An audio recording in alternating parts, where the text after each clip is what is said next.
J'ai l'impression que cette notion de bon sens aussi, c'est d'arriver à avoir en tête plus de facteurs qui permettent une prise de décision plus ajustée en conscience des conséquences de mon choix. De je fais un choix et potentiellement ça aura des conséquences maintenant dans 10 ans machin, mais je sais que je l'ai fait et pourquoi je l'ai fait. Tu sais que tu marches et que le soleil il est là, tu sais que le nord il est là, tu sais que l'ombre projetée elle va être là, donc tu sais que tu vas mettre ta clôture comme ça et tu l'as pas réfléchi quoi. Exactement. C'est le sens de, je sais pas comment dire, du fait que tu évolues dans un contexte, un milieu, un environnement. C'est un peu un truc voilà, acquis au fil de l'expérience quoi.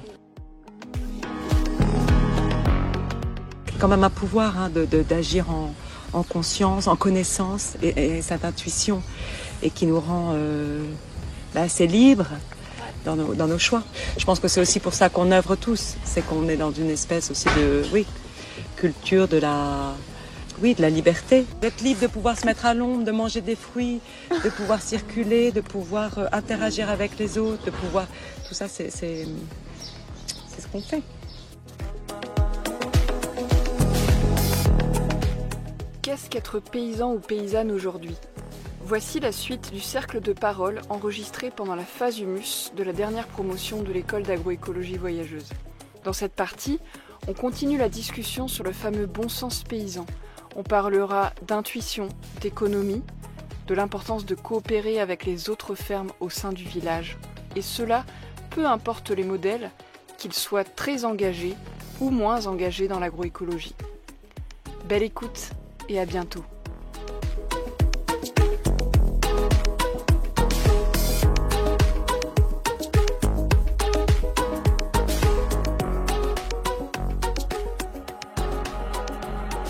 J'ai l'impression que cette notion de bon sens aussi, c'est d'arriver à avoir en tête plus de facteurs qui permettent une prise de décision plus ajustée en conscience des conséquences de mon choix. De je fais un choix et potentiellement ça aura des conséquences maintenant dans 10 ans machin, mais je sais que je l'ai fait et pourquoi je l'ai fait. Ça me fait penser à la gestion holistique. C'est exactement ça. L'exemple d'Audrey pour moi il est parlant quand même, enfin moi je sais que j'ai vécu plein de fois ça avec mon père quoi. C'est juste il a pas dans la tête quoi, enfin il y a ce truc de il y a pas de enfin il cherche pas enfin c'est pas t'es pas en mode comment ça fonctionne, j'analyse machin truc, c'est juste ce que tu disais, le geste quoi, enfin ou la perception du truc, enfin tu sais que tu marches et que le soleil il est là, tu sais que le nord il est là, tu sais que l'ombre projetée elle va être là, donc tu sais que tu vas mettre ta clôture comme ça et tu l'as pas réfléchi quoi, Exactement. c'est le sens de, je sais pas comment dire, du fait que tu évolues dans un contexte, un milieu, un environnement. C'est un peu un truc voilà, acquis au fil de l'expérience quoi. Je rejoins aussi ta notion d'efficacité tout à l'heure, ou enfin moi je mets plus le mot efficience que efficacité. Effectivement, enfin là la maraîchère avec qui je suis et plusieurs paysans et paysannes avec qui j'ai été l'année dernière m'ont dit je suis fainéant, du coup je fais en sorte que du premier coup ça marche quoi. Et j'ai un exemple il y a 2 semaines. Le terrain de maraîchage, il est très en pente et on était en bas et je devais remonter les récoltes, une partie des récoltes en haut. Et en redescendant, je passe à côté des céleris. Je savais qu'on allait repiquer des céleris juste après. Du coup, je prends une caisse et je descends. Elle me dit trop cool que tu l'aies fait quoi. J'étais en mode oui, j'ai pas envie de refaire un aller-retour après. Elle me dit la plupart des personnes qui sont passées, les salariés qui sont venus, etc. Ne l'auraient pas fait, n'y auraient pas pensé ou n'auraient pas fait le lien. Et je sens qu'effectivement, avec toute mon expérience de l'année dernière, je crois que c'est Franck qui me le disait aussi, soit t'as des jambes, soit t'as une tête, soit t'as des jambes, quoi. Wow. Du coup, soit tu fais la chose du premier coup, soit t'as oublié, du coup tu refais un aller-retour, donc tu remarches dans tous les sens, quoi. Et ouais, donc cette notion un peu d'efficience, et ça rejoint aussi cette vision systémique de effectivement, si je fais ça après, autant que je fasse tout pour que ça se déroule bien pour la suite, même si je suis pas encore à cette mission-là. Cette notion d'efficience. Et par contre, il y a cette utilisation du mot bon sens ou le truc de t'as pas de bon sens parce que pour la personne, forcément, elle a l'expérience donc c'est fluide pour elle, mais toi, quand c'est la première fois que tu découvres le système. Oui, là c'est pareil, il y a l'accroche des serres pour pouvoir lever la serre, il y a un petit truc à mettre pour voilà, laisser la serre en l'air, quoi. Et une fois, j'étais toute seule sur la parcelle et je vois le système et je me dis, ok, je visualise comment ça marche. Et du coup, la fois d'après, j'étais avec la maraîchère et elle me dit, et du coup, elle m'a envoyé dans une serre et j'avais mis le système et tout. Et j'y vais, elle me dit, c'est toi qui as ouvert les serres? Je dis, oui. Elle me dit, t'as trouvé comment ça marchait? Je dis, oui, j'ai observé la dernière fois j'ai observé la dernière fois le système et du coup, je l'ai fait. Et voilà, elle me fait, trop cool d'avoir pris le temps d'observer justement et d'avoir appris par toi-même. Et je pense que du coup, cette notion de bon sens, ça s'apprend justement en observant, en prenant le temps d'observer, quoi. Et effectivement, si l'autre sait déjà comment ça fait, réussir à sortir aussi de ce jugement de t'as pas de bon sens parce que t'as pris 3 minutes au lieu de 10 secondes parce que t'as pris le temps d'observer, quoi. Parce que t'as pas l'expérience encore. Effectivement, ça peut être très lourd de recevoir ces commentaires de t'as pas de bon sens. Merci, c'est encourageant. Du coup, je rebondis, je te rejoins sur ça dans l'exemple que je racontais tout à l'heure, c'est qu'il y a une notion d'efficacité. En fait, je pense que s'il était venu, pour mon anecdote de la porte, là, il était venu 5 minutes plus tard, on aurait compris le mécanisme de la porte. C'était pas compliqué, il fallait juste un temps d'observation et un temps de dire, ok, si je fais ça, ça fait ça. Vraiment juste un petit temps d'observation. Et il est venu au moment où on n'avait pas fini cette observation et donc il a dit, on n'a pas de bon sens. Et voilà, il y a cette notion d'efficacité de faire le truc assez rapidement et comprendre le mécanisme une fois et après l'avoir compris, quoi. Je pense que je te rejoins sur ça. Opa, tu voulais rajouter quelque chose? En fait, c'est tout ce que vous dites sur l'observation, le fait d'intégrer plein d'éléments pour prendre une décision, etc. Ça fait le lien avec la notion d'autonomie et d'être pleinement responsable de mes choix. Et comme le titre de l'intervention, du cercle, c'est quoi être paysan aujourd'hui, paysanne. Aujourd'hui, on est dans une société où on est sursollicité, où on est parasité par énormément de choses, notamment le téléphone, beaucoup de communication, beaucoup de sollicitations. Et du coup, le bon sens, c'est vraiment réussir à se reconnecter au vivant, en fait. Et c'est ce que permet l'école d'agroécologie voyageuse. C'est se reconnecter au vivant en soi, autour de soi, pour être capable de prendre les bonnes décisions en autonomie totale. Pour terminer, le bon sens dans une société qui va dans tous les sens et où on a du mal à retrouver le sens, c'est vraiment réussir à être en pleine conscience, en fait. Ça me fait penser aux 4 étapes de l'apprentissage, je sais pas si vous les connaissez. C'est il y en a un, on est inconscient d'être ignorant. Ensuite, on devient conscient d'être ignorant. Ensuite, on est conscient d'être compétent. Et ensuite, on devient ignorant d'être compétent. Par exemple, quand on apprend à lire une partition de musique, à un moment donné, c'est vraiment en mode « Attends, c'est quoi cette... » Et à un moment donné, il n'y a plus besoin. Parce que j'ai pas besoin de me concentrer sur les notes. Et ouais, il y a un peu un truc... J'ai l'impression que dans cette définition du bon sens, j'aime toujours pas le mot, mais d'acquérir la compétence à l'intérieur de soi pour avoir c'est un peu la boîte à outils interne de me dire tiens, là je dois faire ça, du coup je dois prendre en compte ça, mais j'ai pas besoin d'y réfléchir parce que je l'ai intégré à l'intérieur de moi et c'est des apprentissages qui sont devenus ignorants mais qui sont intégrés, quoi. Mon disque dur, il fait j'ai pas besoin d'y réfléchir et du coup j'ai l'impression qu'on avance de plus en plus et aussi on se comme je crois que c'est toi qui disais, Lucas, la notion de bon sens évolue au cours du temps et du coup on met à jour aussi nos disques durs pour prendre nos décisions de manière les plus justes dans l'époque où on est. Et du coup être paysan aujourd'hui, c'est pas la même chose que être paysan il y a 10 ans ou il y a 100 ans ou il y a 1000 ans. Et en même temps, il y a quand même un fil rouge, moi j'ai l'impression, du vivant et d'œuvrer avec le vivant pour, en l'occurrence, se nourrir, se vêtir ou interagir juste. Tu parlais de troc. Pour moi, être paysan, c'est aussi recréer du lien humain, social. Je crois que c'est Lali, tu disais aussi, de retisser les écosystèmes sociaux. ça me fait penser, tu vois, exactement à ce que tu dis, c'est que pendant les annulages, c'était extraordinaire et j'avais l'impression, je notais tout, puis à chaque fois que je notais une phrase, c'était extraordinaire, j'inventais la poudre, tu vois, pas la poudre, mais enfin, tu vois que c'était nouveau, etc. Et puis je me suis dit, ça va être magnifique ce texte. Et puis après, tu vois, je le relis aujourd'hui, je me dis, ça y est, c'est fini.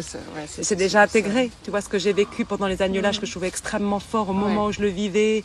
Sortir les agneaux, c'était extrêmement nouveau et tout. C'était comme un truc que je me suis dit, ce texte, ça va être... Et puis maintenant, je le lis, ça n'a aucun intérêt. Enfin, ça fait partie des archives, si tu veux.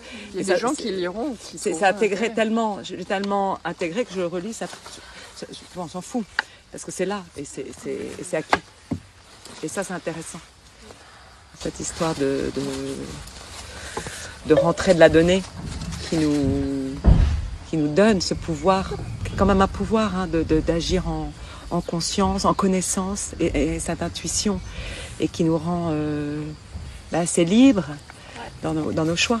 Je pense que c'est aussi pour ça qu'on œuvre tous, c'est qu'on est dans une espèce aussi de culture de la liberté. D'être libre de pouvoir se mettre à l'ombre, de manger des fruits, de pouvoir circuler, de pouvoir interagir avec les autres, de pouvoir...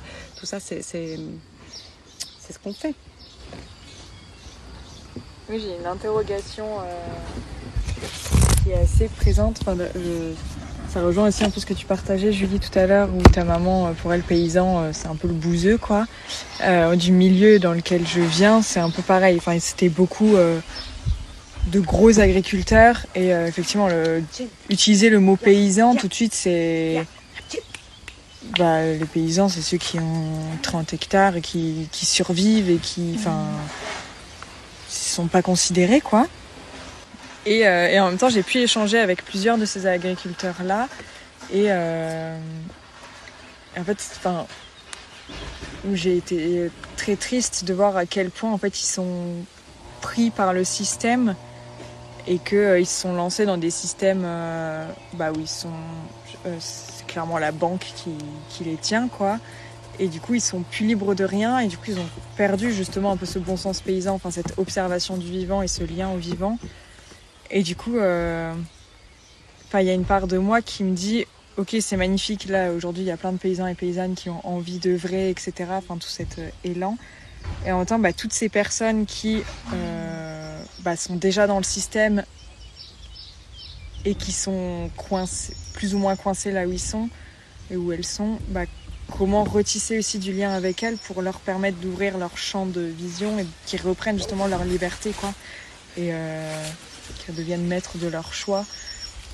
Enfin, je sens que moi c'est une question qui me touche beaucoup parce que c'est vraiment le milieu dans lequel j'ai grandi et que là j'ai l'impression de prendre un peu de fuir complètement vers autre chose qui m'anime beaucoup plus mais quand même me dire en fait ces personnes là j'ai pas envie de les mettre de côté et de juste dire eux de toute façon c'est des méchants, ils resteront toujours des méchants parce qu'ils vont pas dans le sens du vivant et en même temps je sais pas comment tisser le lien quoi et voilà je pose ça là si les personnes ont envie de tu sais Larlo, on a une expérience ici, c'est que quand on est arrivé c'était encore les grandes cultures ici. Donc on n'avait pas d'outils, on n'avait rien. Et puis moi je sais pas semer. Enfin je suis pas une tractoriste dans l'âme.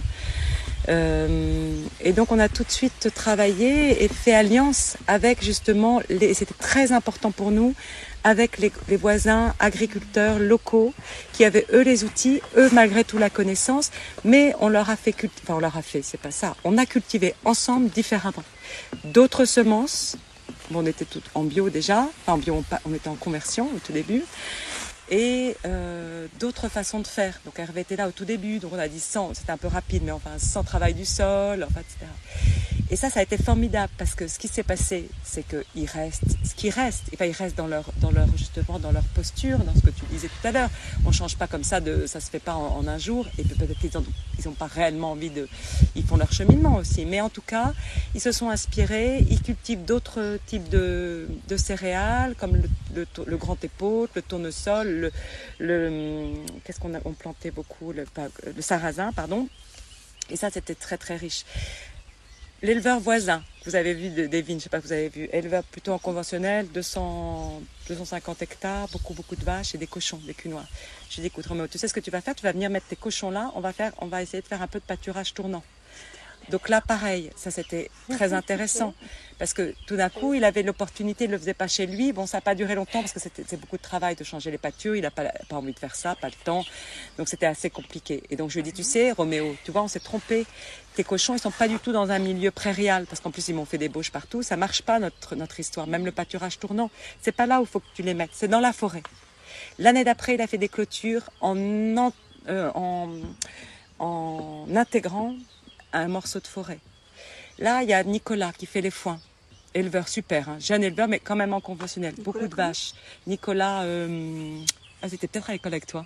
Bah, Roméo, c'est Roméo Porcher? Oui, Roméo Porcher. Bah, Roméo Porcher, c'était un élève à moi, Voilà. il a 25 ans. Voilà, il a 25 ans. Et Nicolas, je sais pas. Il a 30 et quelques, je sais bon, plus. bon, Oui, c'est pas à toi. Bon. Et puis, je lui ai dit, écoute, tu vois, les enfants, les arbres, peut-être que tu peux planter des arbres. Tu vois, tout ça chemine. Et quand il vient voir les vaches ici, il emmène ses enfants et ses enfants sont hyper contents. Parce qu'ils trouvent que les vaches sont très gentilles, qu'on les caresse, etc., etc. Et donc, ça chemine aussi. Et donc, je pense que exactement ce que tu dis, l'idée, c'est pas d'être contre, mais c'est de faire ensemble, de partager ce qu'ils ont des connaissances que nous n'avons pas, et puis d'échanger. On n'est pas là pour rentrer en confrontation, ça n'a aucun intérêt, surtout sur tes voisins, surtout sur un des territoires. C'est la première chose à faire quand tu arrives, c'est à venir faire ensemble avec tes voisins, et peu importe qui sont tes voisins, j'allais dire, parce qu'on a toujours des choses à se communiquer. Et ça continue. Et je trouve que au début, ils nous voyaient vraiment avec des yeux noirs. On arrivait, on avait les terres, on arrivait de Paris, malgré tout, avec des mots, parce qu'on conceptualise. On arrive quand même de milieux d'architectes, de paysagistes. On a appris à faire ça, nous, à mettre des mots, à dessiner, à faire du projet. Donc on arrivait avec nos mots, ils nous regardaient comme ça. Ils y croyaient. On commençait à parler avant même d'avoir planté, tu vois, l'erreur qu'on avait faite aussi. Ils y croyaient pas. Et puis maintenant, ils commencent, tu vois, à dire, ah ben finalement, il a fauché là. Bon, faut dire que c'était pas une réussite, l'agroforesterie. Mais il m'a quand même dit l'année dernière, ah, je commence à voir le projet. Je vois les arbres. C'est pas si mal. Bon, c'est pas extraordinaire du tout. Moi, je suis même très critique. Mais c'est intéressant. Tu vois, et tout ça, et je trouve que c'est ça la réponse, à mon avis. C'est que chacun, on arrive à partager des choses ensemble, à faire alliance sur des choses parce qu'on n'a pas les mêmes outils, tout simplement. Outils, enfin, dans tous les sens du terme. Et que là, il se passe des choses très, très, très intéressantes. Et c'est comme ça qu'on fait territoire aussi. Mais pas dans la confrontation ou pas dans la doctrine, j'y crois pas du tout. Donc ça, c'est notre petite expérience de terrain. Et puis Nicolas, il dit, le petit foin de prairie naturelle, c'est vachement bien. Alors qu'il regarde des pâtures comme ça, elles sont pas... tu vois, c'est en progression, ça va être très long. Et...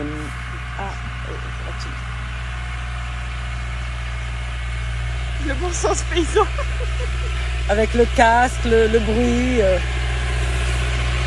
Mais ça, c'est intéressant. Oui, il y a une belle hauteur de vue. Il faut toujours monter plus haut quand on est paysan, pour voir le paysage de haut. Ça, c'est vachement important. Faire ma petite film. Mais oui, sur ces notions effectivement, de collaboration, c'est comme ça qu'on va, je pense aussi... Et tu collabores toujours avec Romain Prodel? Alors Romain, non. Alors Romain, ce qui est intéressant, c'est qu'il travaille beaucoup encore avec Pascal, et puis il cultive des terres. Là, il a repris des terres, il cultive, je crois qu'il est en fermage même. Donc on se croise, mais nous on fait plus de grande culture ici de toutes les façons. Donc on a arrêté effectivement l'alliance grande culture, puisque on a tout arrêté. On fait que de la pâture maintenant, on plante des animaux, de la vigne, et puis d'autres porteurs de projets quand le moment sera venu. Déjà, comment vous vous sentez après ces échanges? Est-ce que il y a des notions qui vous ont marqué, ou des notions sur lesquelles votre point de vue a évolué? Astrid partageait aussi tout à l'heure que l'on peut se définir de plusieurs manières, que ce soit paysanne, paysagiste ou des entre-deux, etc. Et je serais curieuse de savoir, parce que là vous êtes plusieurs à avoir des projets d'installation à plus ou moins long terme, de comment aujourd'hui vous définissez, ou comment vous avez envie de vous définir dans ce milieu agricole. Voilà, ce sera mes 2 questions. J'avais quand même juste une notion qu'on n'a pas abordée, c'est tu m'avais parlé d'être paysanne dans un château, quoi. Enfin, d'être paysanne. Julie a utilisé le terme châtelaine. Je pense pas que tu te considères châtelaine. Encore une fois, c'est juste un mot. C'est comme paysanne. Vous avez un château et vous êtes paysan. La connexion s'est faite dans ma tête parce que je vois Mathieu qui devient paysan, qui interagit avec les gens, en adaptant son vocabulaire. Enfin bref, c'est une énorme évolution sociale quand même. Je suis désolée Athénaïs, j'ai un peu... Mais du coup, je me demandais juste... Enfin, tout le monde d'ailleurs, hein, mais le fait d'être paysanne, de faire cette transition, et en plus d'avoir racheté un château, même si tu dis, voilà... Oui. Il nous appartient pas, il est ouvert et tout. Non, mais il nous appartient. Oui. Ça, c'est le même cheminement. C'est le même cheminement, c'est vraiment prendre soin. C'est-à-dire qu'on peut prendre soin aussi bien de vieilles pierres que d'un paysage. Pour moi, c'est la même chose. Et la vieille pierre fait partie d'un paysage et dessine un paysage, de toutes les manières. Ce château, il est issu, d'ailleurs si vous voulez croiser les géologues, il sera là tout à l'heure, il est issu de la pierre, du sol, de la terre-mère dans laquelle pousse la vigne. Donc le terroir, c'est celui-ci, c'est le gneiss dans lequel vous habitez, qui est ce château, puisque la pierre, c'est la pierre du rocher sur lequel ce château a été construit. Donc pour moi, tout fait sens. Donc c'est être gardien, effectivement, c'est accompagner, comme l'a dit Lucas, et moi je crois que c'est très important, on est de passage. Rien ne nous appartient, mais par contre on a des missions dans la vie. Moi je crois à ça. Il se trouve que cette mission est arrivée sur notre route, c'était pas vraiment le projet. Bon, Mathieu est architecte du patrimoine, moi je suis paysagiste. Donc on s'est dit, ok, si ça arrive là, on le fait, on y va et on va essayer le temps de notre passage. Peut-être que ça sera d'ailleurs avant, le passage c'est pas forcément la mort, peut-être que c'est 10 ans notre passage, je sais pas, on verra le temps qu'on se donnera. En tout cas, on accompagnera ce projet aussi bien de la même manière qu'on accompagne ce paysage, qu'on accompagne quand même cet espace du château, qui est pour nous pas tant un château, mais c'est surtout l'espace ombilique. C'est le cœur. C'est le cœur de ce paysage, puisque c'est la première pierre, c'est ce rocher. Donc c'est aussi pour ça qu'on l'a fait, c'est pour ça aussi que vous êtes là, c'est que c'est le lieu de convergence. C'est-à-dire que dans ce lieu, qui est effectivement un château, qui a été construit comme une place forte aussi pour se protéger, nous on va faire l'inverse, on va faire un lieu d'ouverture et de convergence. Donc pour parler de toutes les questions qui nous intéressent, on va pouvoir poursuivre, amorcer les réflexions autour de la ruralité, autour des paysages, autour du patrimoine, parce qu'il y a ce patrimoine bâti que je trouve aussi tellement le résultat aussi du travail des hommes et des femmes d'ailleurs. Elles étaient très présentes au Moyen-Âge. Et tellement présentes. C'est le matrimoine. On va les remettre. Oui, c'était beaucoup plus horizontal, ça c'est passionnant, on va travailler là-dessus. Bien évidemment, j'ai dit les hommes et les femmes et les hommes, bâtisseurs et bâtisseuses de cet espace de convergence. Mathieu, c'est différent. Lui, les vignerons, c'est un autre. Enfin, il est en quête d'être vigneron, c'est très précis. Moi, je me sens vraiment dans cette dynamique de gardiennage, et c'est tout ce dont on a évoqué au tout début, sur la question du paysan, de la paysanne, prendre soin, accompagner, cheminer, et c'est pas que ce soit du vivant, de la pierre qui reste vivante malgré tout, aussi, c'est pareil. Pour moi, c'est le même projet, qu'on fera vivre d'ailleurs de manière, vous êtes là, enfin ça se parle, ça va. Donc ça ne fait que appuyer, renforcer cette idée de. Je fais gaffe avec Tim parce qu'elle a tendance à suivre, un peu comme elle suit les moutons, à suivre les voitures. Voilà, donc pour moi c'est pas châtelaine, c'est un terme alors pour le coup que je n'endosse pas du tout, parce que ça m'intéresse pas. C'est pas tellement ça, c'est plutôt je me mets pas de côté, hein. On peut m'appeler châtelaine, je veux dire, ça n'a pas tellement de sens pour nous. On est vraiment, déjà, on n'habite pas dans les lieux, on accueille plutôt dans ce lieu pour l'instant, qui sera probablement un lieu de résidence, hein, d'ailleurs, ou d'école, ou que sais-je. Donc pour l'instant, on est plutôt, oui, des gardiens, des missions. Moi, j'appelle ça même des missionnaires, parce que je veux dire, c'est bien d'avoir des missions. Moi, j'adore cette idée d'être une missionnaire, d'avoir mes petites missions. Je sais pourquoi je me lève le matin. C'est top. Et voilà, j'ai pas peur. Alors, on n'a pas évoqué la labeur, ou le labeur. C'est là ou le? C'est le labeur. Moi, j'aime ça. J'aime cette idée d'œuvrer, de travailler, tu vois, de faire que les choses puissent exister. Donc, ça passe aussi par des phases de labeur, de travail. Comme ce matin, on a fait une petite phase de labeur, après une petite phase de... Voilà, mais il faut que ça soit équilibré, je suis d'accord. Je sais pas si j'ai répondu à ta question, mais voilà, c'est un peu comme ça. Cette fois-ci, on passe vraiment aux exécutifs pour rester dans les temps. Je sais plus ce que je vous ai dit comme question. Si vos ressentis après ce tour, est-ce qu'il y a des notions qui ont évolué chez vous et comment vous avez envie de vous définir ou vous vous définissez. Enfin, ouais. Est-ce que c'est clair? Oui. Okay. Et ben, c'est au centre et. Je veux bien prendre pour commencer. Moi, j'ai vraiment beaucoup apprécié là de prendre le temps et de poser des mots, de redéfinir. C'est vrai que le bon sens, c'était un mot qui était déjà apparu hier aussi dans, je sais plus, et il y avait déjà un peu cette interrogation de, en fait, si on va creuser un peu, qu'est-ce que c'est pour nous? Et je pense que, là, c'était chouette de vraiment prendre le temps d'échanger là-dessus, d'échanger les points de vue et d'aller peut-être un peu plus loin dans la profondeur. Enfin, j'ai vraiment senti une sorte de profondeur, en tout cas, j'en ressors. Et après, je pense qu'il y a plein de choses aussi dans les échanges qui prennent le temps de maturer, et c'est ça que j'aime bien.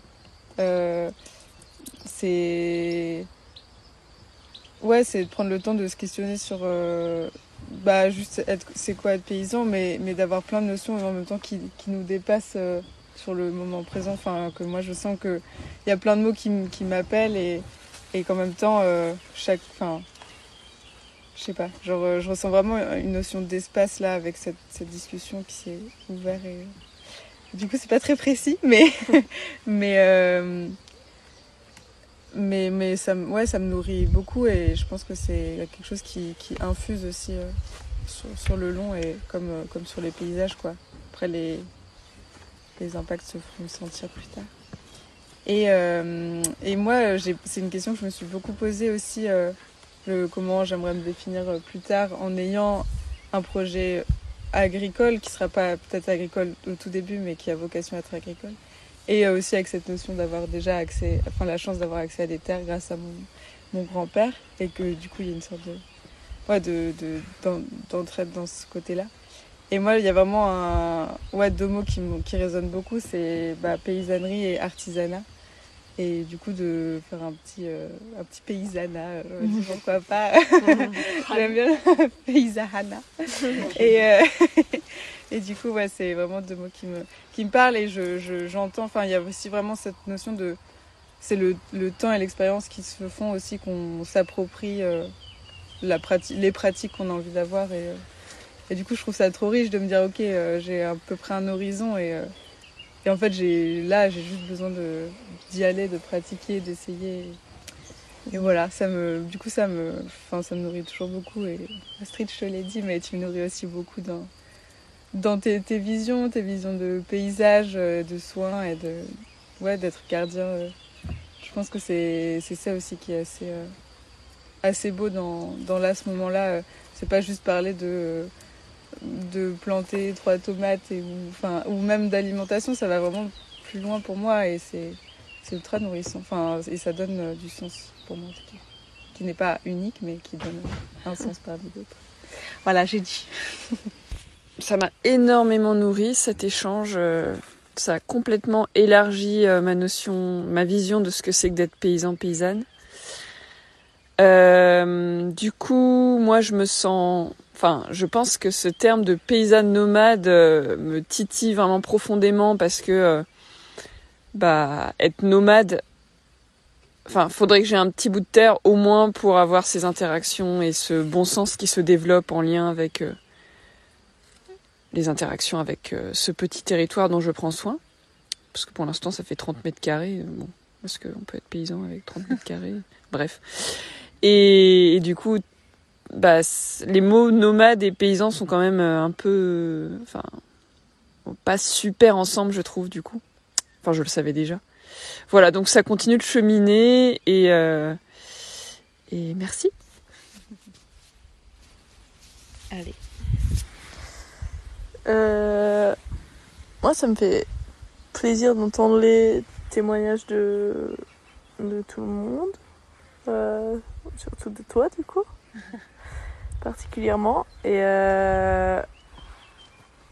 moi, j'ai une vague idée de ce que je voudrais faire si un jour je m'installe quelque part. Et c'est vraiment dans cette idée de participer socialement et pour le territoire de manière générale. Et du coup, cette notion-là me questionne aussi. Je crois pas que je sois si attachée au terme que ça, mais en tout cas, ce qu'on met derrière, c'est important, je trouve. Du coup, je suis heureuse d'en avoir entendu parler autre que j'ai dans ma tête. Moi, je suis aussi heureuse alors de prendre le temps de mettre des mots. Je trouve que ça fait cheminer, c'est ce qu'a dit Anna, ça fait cheminer la pensée. C'est aussi comme la pensée n'arrête pas de se construire et d'avancer. Je trouve que c'est un point, ça m'aide beaucoup aussi de ce temps de parole, de poser des choses, parfois maladroitement, probablement pas avec les bons mots, mais en tout cas ça pose. Et mettre des mots, c'est aussi fixer les idées, c'est fixer aussi ce que vous mettez en place dans le paysage. Donc voilà, pour moi c'est encore une étape, grâce à vous, ces questions. Ça m'oblige à rien, mais en tout cas ça m'accompagne dans poser les quelques jalons, quelques bornes, puisqu'on a commencé avec le bornage, qui est un beau mot pour le paysage, parce qu'on fait souvent du bornage. Et donc ça me fait poser quelques bornes et encore quelques jalons pour poursuivre le cheminement. Donc merci beaucoup.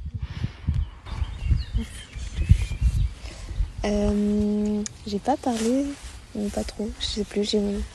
Parce qu'en fait, je trouve ça vraiment super intéressant de vous écouter, discuter de ça, et que il y en a eu plein d'autres en plus, mais toutes les réflexions que je me faisais ressortaient à un moment. Du coup, j'ai pas ressenti la nécessité de prendre la parole, et il y en a eu plein d'autres du coup qui sont dû confronter aussi ces visions, ces interrogations, ces réflexions. La notion de bon sens aussi m'a vraiment parlé, parce que c'est une question que je me posais ou que je me pose toujours, ça veut dire quoi, et des fois je me sens un peu bête des fois parce que je sais pas faire quelque chose, et faut apprendre d'abord. Et du coup voilà, et la notion j'étais contente d'aller voir un peu plus loin sur la différence ou les ressemblances entre agriculteurs, agricultrices et paysans, paysannes qu'on avait abordé en cours de socio à l'école, mais voilà, du coup ça restait paysan au XXe siècle, et du coup de voir que ça revient, c'est trop chouette aussi. Voilà, j'ai dit. Merci. Moi, ça m'a aussi pas mal parlé, cette discussion sur le bon sens et le processus de Apprentissage ? Ouais, processus d'apprentissage. Pareil, au travers les stages, il y a pas mal de moments où je sais pas si je me sentais pas légitime ou quoi, mais le fait de pas savoir, que les gens vont plus vite que moi à côté, justement, ça me perturbe, quoi. Et du coup, d'acquérir le bon sens, du coup, voilà, bref. Ouais, et du coup, même sans avoir non plus de terre ou pas particulièrement, juste le fait d'être dans des fermes depuis 1 an et là d'organiser un peu le côté social dans une ferme et tout, de créer du lien. Je crois que je sais pas si je me sens paysanne, mais je m'intègre dedans, quoi. Ça me fait pas... j'ai l'impression que... Ouais, même un ouvrier agricole, n'importe qui s'intègre dans la vie du pays peut être paysan ou autre chose, mais voilà. Moi je me sens appartenir à ça en tout cas. Comment je me sens assez, je crois que c'est les notions dont on a discuté, ça me parlait beaucoup avant déjà dans les concepts et les théories. Voilà, donc tout ça fait sens pour moi. Je me sens assez déboussolé quand même. Je pense plus lié à ce qu'il y a en profondeur de moi et au fait que ça vient en fait ressasser toutes ces réflexions-là.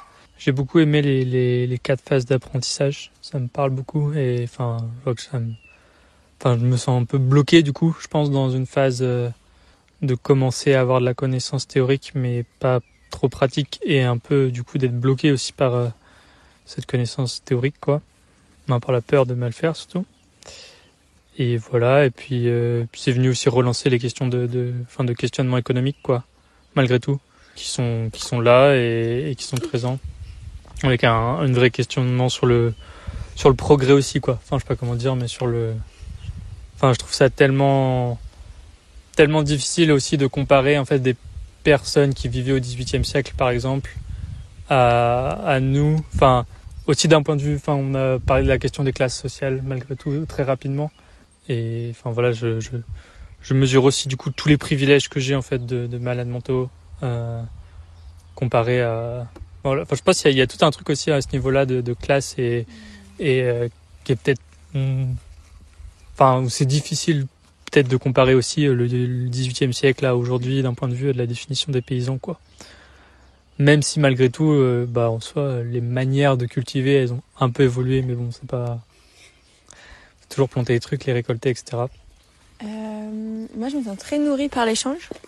Je crois que ça... dans cette notion aussi d'ouverture, un peu toutes les casquettes que tu as, Astrid, et que tu mêles. Justement, gardienne de château, paysagiste, paysanne, maman... impliquée dans une association, tisseuse de liens dans le territoire.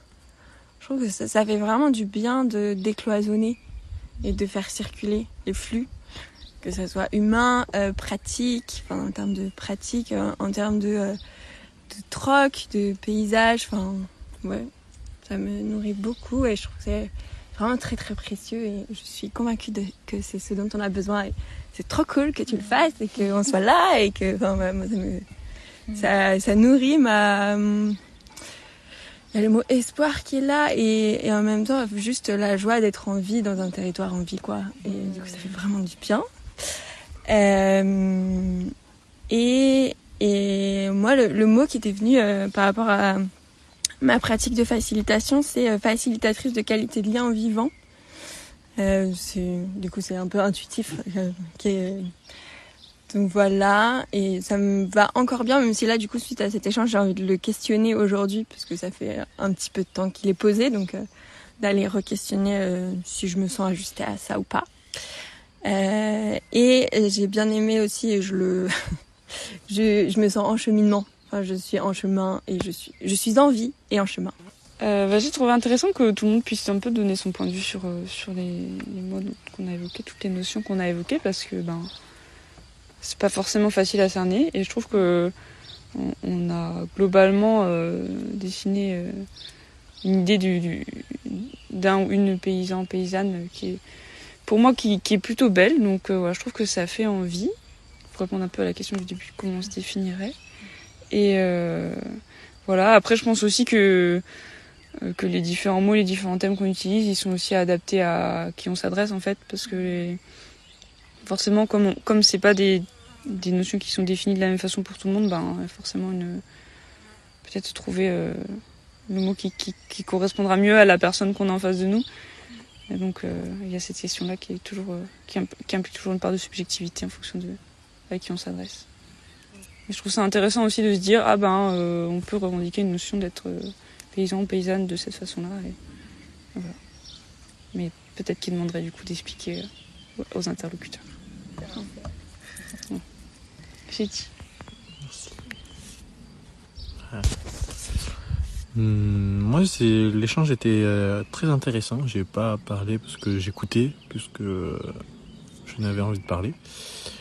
Et c'est très enrichissant. C'est vrai que le mot paysan est souvent pris à tort pour pas grand-chose, alors que quand même on retrouve quand même, comme disait Athénaïs, l'étymologie de paysage dedans.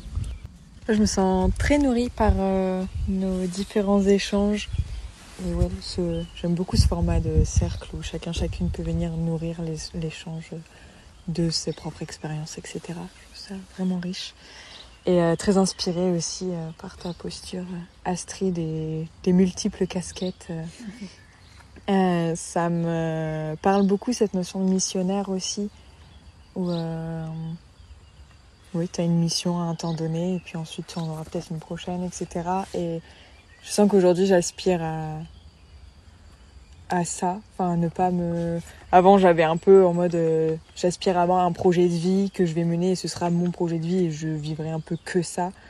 Et là je sens qu'il y a un truc en moi qui se déplace en fait j'ai plus envie d'œuvrer là où il y a une mission qui a besoin de moi, enfin ouais, là où c'est propice que je sois, et du coup plus sous forme de mission. Et ça appelle aussi à une forme de détachement. Et je me suis posé la question justement de à quel point c'est possible de vivre comme ça en étant paysan ou paysanne. Parce que si à un moment donné, est-ce que je me sentirais capable de me dire voilà, là je sens que je suis appelée à vivre une mission sur ce territoire, à être gardienne de ce territoire, tout en sachant que je vais pas y rester éternellement. Peut-être que ce sera que 5 ans, peut-être que ce sera 20, mais... Et du coup, un peu ce questionnement du temps long aussi, à quel point je m'implique dans ce bout de terre dont je peux être la gardienne, tout en sachant que je vais pas y être potentiellement sur un projet de toute une vie, quoi. Et en même temps, ça invite vraiment au détachement de je fais les choses pas pour moi, mais pour le vivant. Donc je trouve ça chouette. Enfin bref, voilà, il y a plein de choses qui se passent dans ma tête. Et il y a la notion le mot œuvrière du vivant qui est là. Ça n'existe pas comme mot œuvrière, mais je trouve ça vraiment beau. Cette notion de œuvrer. Justement, pour moi, l'œuvre, il y a quelque chose aussi de détaché. Je le fais pas pour moi, je le fais pour le vivant. Donc voilà, j'ai envie de me définir comme ça, même si ça n'existe pas. Voilà. Merci à vous d'avoir écouté cet épisode. S'il vous a plu, je vous invite à le partager à des personnes qui pourraient être inspirées par cette thématique. Vous pouvez aussi laisser un commentaire sur votre plateforme d'écoute ou sur YouTube et noter le podcast en lui mettant 5 étoiles. Cela lui permettra d'être plus facilement trouvé par les personnes qui cherchent des podcasts sur l'agroécologie. À bientôt pour un prochain épisode au cœur du vivant pour mettre en lumière celles et ceux qui régénèrent la terre.